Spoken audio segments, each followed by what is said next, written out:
সবাই জানেন যে আজকাল ইউট্রাসে টিউমার হলে আর পেট কেটে অপারেশন করা দরকার নেই, পেট কাটার ব্যথা বা দাগ তার প্রয়োজন নেই। ল্যাপারোস্কোপিক্যালি ছোট ছিদ্রগুলো কত বড়? 5 মিলিমিটার, 1 সেন্টিমিটার এর মাধ্যমে করা হয়।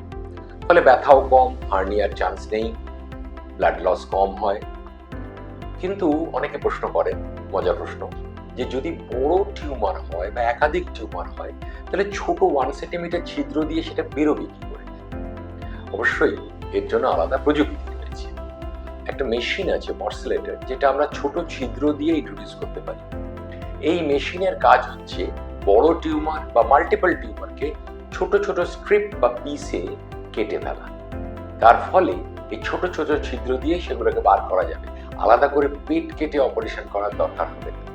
এই মশলাটা আসার পর কিন্তু এই টিউমার অপারেশনের যে ভয় এবং তার যে ব্যথা, বাধ্যতামূলক বেড রেস্ট, এসবের আর কোনো দরকার নেই।